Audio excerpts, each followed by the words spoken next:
जिवंत ठेवण्यासाठी जो मोर्चा आहे, शेतकऱ्यांना जिवंत ठेवण्यासाठी असलेल्या मोर्चावर अशा प्रकारच्या टीका टिप्पणी करणं हे या महाराष्ट्रातल्या पूरग्रस्त शेतकऱ्यांचा अपमान आहे.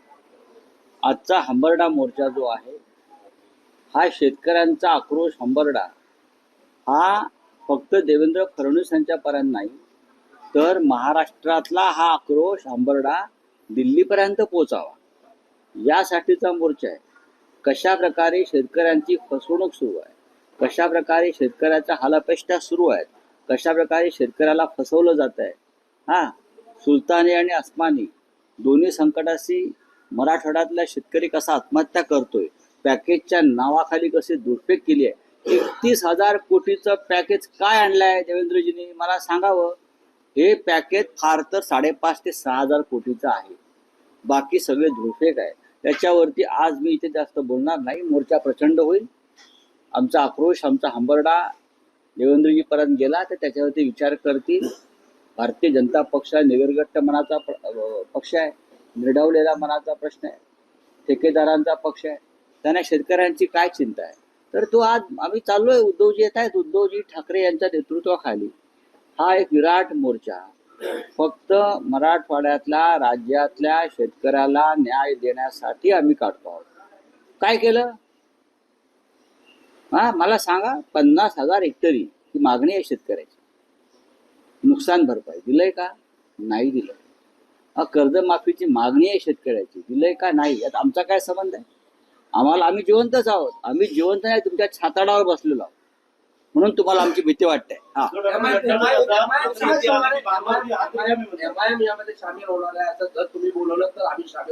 बघा, याच्यामध्ये या मोर्चाचे जे आयोजक आहेत ते अंबादास दानवे आहेत, विरोधी पक्ष नेते, माजी शिवसेनेचे नेते आणि तिकडलं संपूर्ण शिवसेनेचं नेतृत्व, त्या चंद्रकांतजी खैरे असतील, इतर सगळे पदाधिकारी, आमदार, खासदार हे आयोजक आहेत.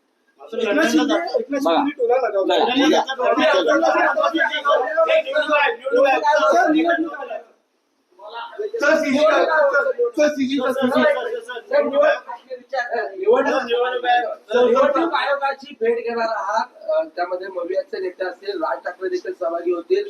किती महत्वाची भेट आहे, पण तुम्ही औपचारिकता म्हणताय त्याला की फक्त औपचारिकता आहे. निवडणूक आयोगाला भेटणं ही औपचारिकता काय, ते काही करत नाही. तरी आमचे प्रश्न आहेत, काही शंका आहेत, काही रहस्य आहे. त्याचा उलगडा हा निवडणूक आयोगासमोरच करावा लागेल. आमच्या भूमिका वारंवार त्यांच्यासमोर मांडाव्या लागतील.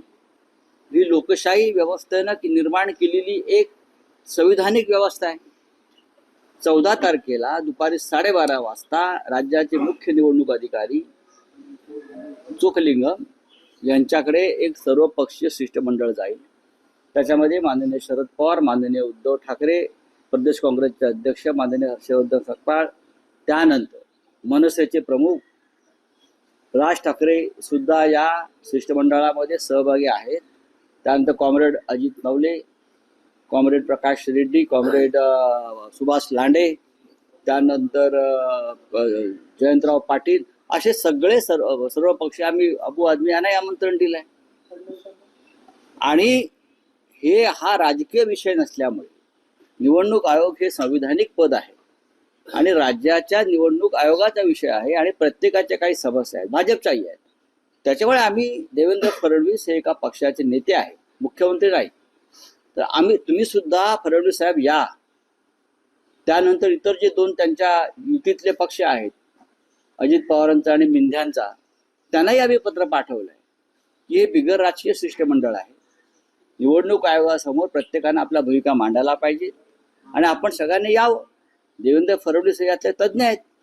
स्वतः नितीन गडकरी यांच्या मतदारसंघामध्ये 3 लाख मतं गाळली गेली त्यांचा पराभव करण्यासाठी भाजपच्या उमेदवाराचा, असं गडकरी साहेब म्हणतात. म्हणजे हा विषय गंभीर आहे. हे सगळे विषय निवडणूक आयोगापुढे मांडावे लागतील.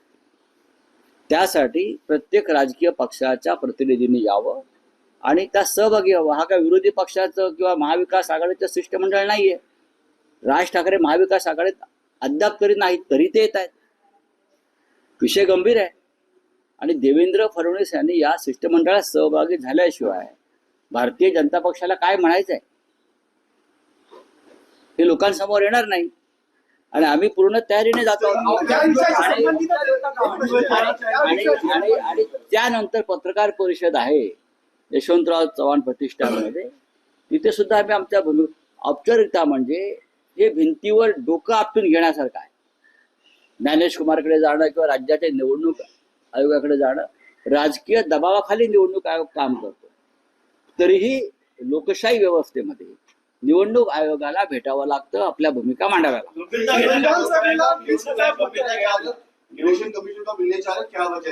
इलेक्शन कमीशन ऑफ महाराष्ट्र मुख्य निवडणूक अधिकारी है, उनके पास हमारा डेलीगेशन जाएगा, all party delegation.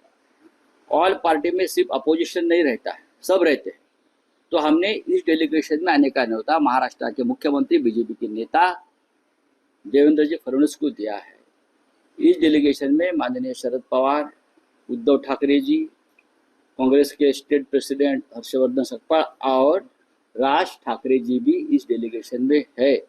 Comrade Navale है कम्युनिस्ट पार्टी के, कॉमरेड सुभाष लांडे है मार्क्सवादी कम्युनिस्ट पार्टी के, जैन पार्टी, सभी लोग उसमें शामिल है। तो भारतीय जनता पार्टी एक प्रमुख पार्टी है, सत्ताधारी पार्टी है। तो अगर आपकी कुछ बात कहनी है, आपको कुछ बात रखनी है आयोग के सामने, तो आप भी आ सकते हैं। हमने तो खुला न्योता दिया है, हमने लेटर भी लिखा है उनको सबको। सीजी गवई के अपमान के खिलाफ पंजाब में मामला दर्ज हुआ है, तो महाराष्ट्र में कोई मामला दर्ज नहीं हुआ। इस बारे में क्या कहना है सर आपका? देवेंद्र फडणवीस ने मामला दर्ज करना चाहिए, मुख्यमंत्री है, नागपुर के है, गवई साहब भी नागपुर के है। तो हमारे मांग रहे कि आप मामला दर्ज करो। फार्मर्स को लेकर